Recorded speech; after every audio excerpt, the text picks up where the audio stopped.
신율의 뉴스 정면 승부 3부 시작합니다. 3부에선 오늘 하루에 있었던 중요한 뉴스, 하지만 저희가 다루지 않았지만 중요한 뉴스를 콕콕 집어서 여러분들한테 생생히 전달해드리는 정면 브리핑 시간으로 꾸며지고 있죠. 지금 여러분에게 그런 뉴스 전해드릴 김영민 아나운서 나와 있습니다. 안녕하세요. 네, 안녕하세요. 예, 날씨가 갑자기 굉장히 추워져요. 네, 그러니까요. 근데 한 고등학교에서 학생들의 시국 선언문을 제지하는 일이 있었다, 이런 뉴스가 있어요? 네, 맞습니다. 서울시 교육청에 따르면 서울 은평구에 위치한 한 고등학교 학생 167명이 지난 15일에 학생회 소셜미디어에 이 비상계엄 사태를 규탄하는 시국 선언문을 게시했습니다. 이 시국 선언문의 제목이 우리는 침묵하지 않는다. 우리의 목소리가 미래에 닿기까지 였고요. 행동에 나서겠다, 이런 취지의 내용이 담겼고, 원래 초안에는 학생들의 실명도 포함이 된 것으로 알려졌는데요. 그런데 이 선언문이 혹시 학생 개개인이 탄핵을 반대하는 정치 세력에게 공격을 당할 수도 있지 않느냐, 이런 학교 측의 게재 만류에 따라서 개인 실명은 지운 채로 이 총학생회 명의 SNS에 올라갔습니다. 그런데 일단 그러고 난 이후에 학교 측이 정치 관여 행위 관련해서 징계 항목이 있다라는 학칙을 근거로 이 학생회 측에 시국 선언문을 내릴 것을 요구했고, 지금 현재 글은 삭제된 상태입니다. 학교 측에서는 학생들이 피해를 볼 수도 있을 거라고 생각해서 이렇게 게재를 만류한 거고, 징계 계획은 따로 없다고 밝힌 상황입니다. 근데 교육청이 전수조사에 나서겠다. 근데 뭘 조사하겠다는 거예요? 네, 지금 관련 내용과 파악해서 지도에 나서겠다라고 시교육청이 밝혔는데요. 해당 학교를 상대로 장학과 컨설팅을 계획 중이라고 시교육청 관계자가 밝혔습니다. 이에 더해서 더 넓혀서 서울 시내에 있는 모든 고교에 학생의 정치 관여 행위를 막는 학칙이 있는지를 전수조사하겠다라는 입장인데요. 교육계 관계자는 언론에 이번 기회에 학칙을 정확하게 고치는 게 좋을 것 같다, 이런 이야기도 전했습니다. 사실 이 은평구에 위치한 고등학교 말고도 지금 윤석열 대통령 부부의 모교죠, 충암고, 명일여고 학생들도 이 대통령 부부를 비판하는 내용의 시국 선언문과 대자보를 올리면서 이 정치 활동에 참여하는 모습을 보인 바도 있습니다. 그런데 이게 지금 만일 말이에요, 학칙이 정치 참여를 금지한다고요? 그런 게 징계 사유가 들어가 있을 수도 있다. 그럴 수도 있다. 근데 이게 뭐냐면 지금 선거 연령이 낮아졌잖아요. 맞습니다. 그러면 선거 연령이 낮아져서 고3 학생들이 투표하면 이거는 정책인데 이거는 그럼 뭐 투표하면 징계, 이게 안 맞는 것 같은데, 논리적으로. 지금 맞습니다. 교수님 말씀하신 것처럼 법에 의해서 정치에 참여할 수 있는 연령이 지금 낮아졌잖아요. 예. 공직선거법이 개정이 되면서 2020년부터는 선거 연령이 만 19세에서 만 18세로 낮아졌고, 또 2022년에는 정치관계법도 개정이 됩니다. 그래서 만 16세 이상이면 정당 가입도 가능한 상황이거든요. 그래서 관련법이 이렇게 개정이 되면서 이전에 학칙에서는 정치 관여하는 행위를 징계하는 항목들이 있었는데 이게 점차 빠지는 추세를 보이고 있습니다. 그리고 서울시 교육청도 관련법이 개정이 됐으니 2020년 3월과 2022년 4월, 올해 3월과 10월 해당 규정을 점검해달라, 이런 공문을 일선 학교들에 보내기도 했고요. 그런데 학교 측에서는 여전히 학생들이 피해를 볼 수도 있다, 이런 우려가 있어서 관련 징계 항목을 유지하는 학교들도 있는 것으로 알려지고 있습니다. 물론 이제 학교 입장에서 볼 때 학생을 보호한다는 차원에서 저는 이게 뭐 사회적으로 첨예하게 갈리는 이슈는 아니라고 생각하거든요. 네. 여론조사를 보더라도 그런데 학생들이 이 불의에 예를 들면 인터넷상의 공격을 당할 수는 있을 가능성을 배제할 수 없기 때문에 이런 거는 이해는 하겠는데, 하지만 중요한 거는 뭐냐면 지금 이 상위법이 지금 자꾸 고쳐지고 있는데 학칙을 고수한다라는 것은 제가 볼 때 이 상위법하고 좀 안 맞는 상충관계가 발생할 네. 수 있기 때문에 이런 부분은 학교 측에서 잘 생각을 해야 될 것 같고요. 뭐 고등학생들도 얼마든지 자신의 목소리를 낼 수가 있죠. 왜?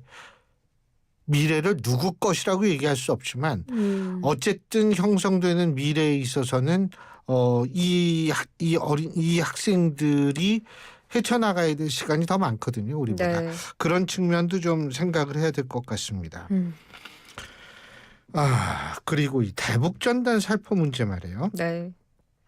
이게 이 우리 정부 같은 경우에는 얼마 전까지만 해도 제한할 수 없다라고 그랬는데 요게 조금 바뀐 모양이에요. 그렇습니다. 통일부가 어제 이 민간단체의 대북전단 살포 문제에 대해서 조금 바뀐 입장을 냈습니다. 최근 정세 및 상황의 민감성, 또 국민의 생명과 안전을 최우선적으로 고려해서 이 문제에 대해서 접근하겠다고 밝힌 건데요. 원래는 표현의 자유가 중요하기 때문에 대북전단 살포를 제한할 수가 없다라는 게 기존 입장이었는데 좀 신중한 입장으로 돌아섰다고 볼 수가 있겠습니다. 앞서서 12일에 이 대북전단 살포 민간 단체들에게 이 통일부에 관련된 입장도 전달한 것으로 알려졌고 정부 소식통은 이 사실상의 살포 자제 요청, 현 단체들도 이걸 현 상황을 고려해서 수긍한 것으로 안다 이렇게 전하기도 했거든요. 앞서서 통일부가 어떤 입장이었는지를 좀 자세하게 다시 살펴보면 통일부가 7월에 국회 외통위에 제출한 자료를 보면 대북전단 관련 법률 개정은 표현의 자유가 민주주의의 근간이 되는 헌법적 가치임을 강조한 헌법재판소의 결정 취지 등을 고려했을 때 신중한 검토가 필요하다라면서 사실상 이 민간 단체의 대북전단 살포를 막지 않았습니다. 그렇지만 사실 시점이 윤석열 대통령의 이 탄핵소추안 가결 그리고 직무가 정지된 이후의 입장이 급선회한 상황이고요. 남북 긴장을 높일 수 있기 때문에 우발적인 충돌 상황을 방지하기 위해서 이런 결정을 내렸다. 이해는 되지만 또 통일부 내부에서는 다소 급작스러운 입장 변화가 아니냐 이런 반응도 있다고 합니다. 진짜 급작스러운 변화는 복잡스러운 변화인데 이게 변화하니까 납북자 단체 전단 살포를 지금 강행하겠다 이런 거 아니에요? 네, 그렇습니다. 여전히 납북자 단체에서는 전단 살포를 하겠다라는 입장인데요. 납북자 가족 모임이 오늘 강원 고성군과 경기 파주시 일대에서 대북전단 살포를 이른 시일 내에 진행을 하겠다고 밝혔습니다. 지금 납북자 가족 모임의 최성용 대표는 연합뉴스와 인터뷰한 내용을 보면 최근에 통일부 관계자로부터 이 좀 신중하게 해달라라는 해당 내용을 전달받았다면서도 우리는 대북 전단 살포가 아니라 납치된 가족 소식지 보내기 활동이다. 라고 주장을 했거든요. 지금 납북자 문제에 대해서 김정은 국무위원장으로부터 직접 답변을 듣고 싶어서 이걸 보내는 거지 이게 정치적이나 이념적 활동이 아니라는 겁니다. 그래서 전단 살포를 위해서 오는 19일까지 고성 통일전망대 인근에 집회 신고까지 해놓은 그런 상황입니다. 이 납북자가요. 크게 우리가 분류를 하자면 납북자를 분류를 하자면 전쟁 중 납북자가 있고요. 네. 정전 후 납북자가 있습니다. 근데 이제 최성령 대표가 지금 대표로 맡고 있는 납북자 가족 모임 같은 경우에는 6.25 때 말고 그 이후에 납북되신 분들이에요.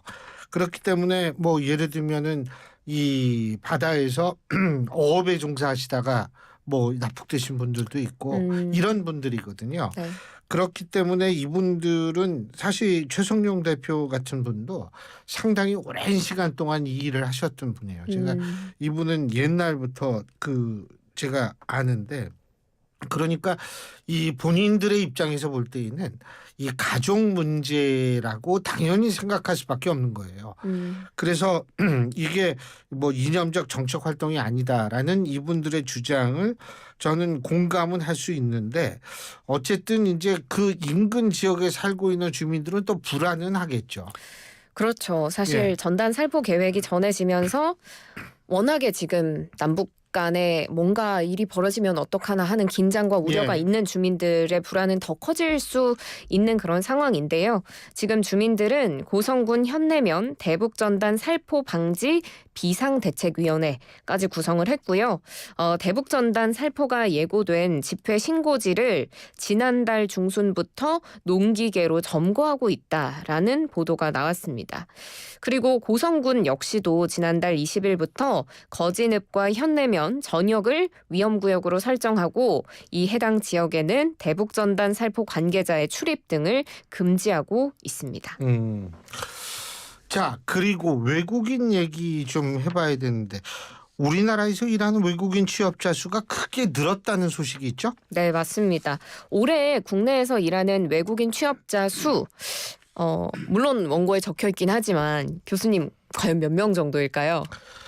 마치 안 본 것처럼. 마치 안 본 것처럼 이게 많이 늘었을 거예요. 근데 많이 늘었는데 전 솔직히 이 정도로 많을 줄은 몰랐는데 가장 중요한 거는 뭐냐면 이거는 지금 합법적인 노동을 하고 있는 합법적으로 노동하고 맞습니다. 있는 외국인 통계에 숫자일 잡히는. 거예요. 예.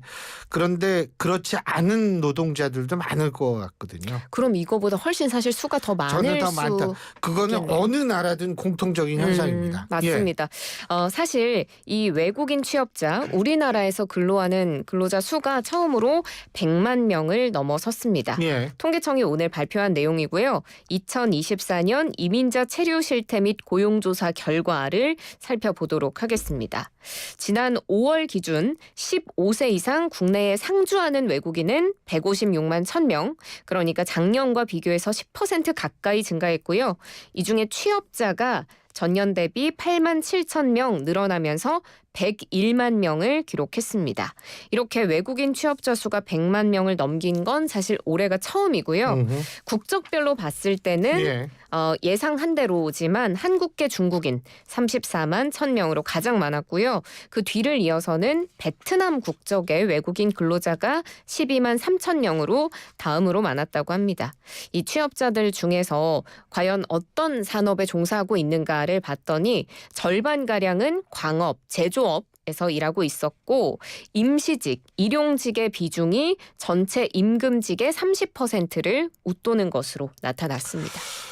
그런데 이분들이 받는 그 금액은 그러니까 법적인 최저임금 뭐 이런 거 다 따져서 주는 거죠? 그래야 되겠죠. 그런데 교수님 얘기하신 것처럼 사실 불법적으로 일하는 노동자도 있을 수 있다고 얘기를 하는 그런 네, 분들이죠. 있다 보니 좀 그런 게 안 지켜지는 그림자 영역도 있긴 할 것 같아요. 그렇죠. 하죠. 네. 맞습니다. 그런데 사실 통계에 잡히는 내용을 좀 살펴봤을 때는 우리나라에서 일하는 외국인 취업자 10명 중에 8명 가까이는 월 평균 임금 200만 원 이상을 받고 있습니다. 전체 근로자의 88.3%, 그러니까 10명 중 8명이 넘는 수준이고요. 300만 원 이상을 받는 외국인도 35만 4천 명, 전체 근로자의 37% 이상을 차지한 것으로 나타났습니다. 전년 대비 이 300만 원 이상 월급 받는 외국인들은 1%포인트가량 증가했고요. 한 100만 원대 월급을 받는 외국인은 전년 대비 6.5% 감소한 것으로 집계가 됐습니다. 그리고 100만 원 미만, 그러니까 두 자릿수대의 임금을 받는 외국인 수 3만 2천 명인데요. 전년 대비 0.4%포인트 줄어들었습니다. 급여를 떠나서 이 외국인 근로자들이 한국 생활에 대해서 그럼 얼마나 만족할까? 이 부분도 좀 살펴봤는데 84.3%는 한국 생활에 대해서 만족한다라고 이야기를 했고요. 지난해 조사 때도 이 같은 질문을 물어봤었는데 지난해 조사보다 한 4%포인트 가까이 이 한국 생활에 만족한다는 응답자 수가 더 늘었습니다. 그리고 대부분의 항목에서 만족의 비중이 늘어난 것이 또 특징입니다.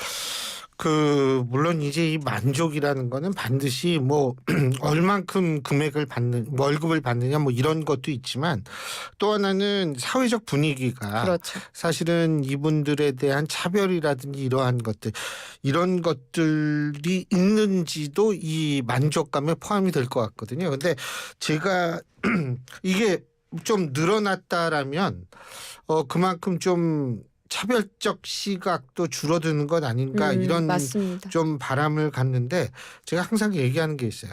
사람은 피부색으로 혹은 출신지로 구분하는 것이 아니라 사람은 사람 자체로 존엄하다라는 생각을 우리 모두 좀 가졌으면 좋겠다는 생각이 듭니다. 예, 오늘 수고하셨어요. 고맙습니다. 고맙습니다. 김영민 아나운서였습니다.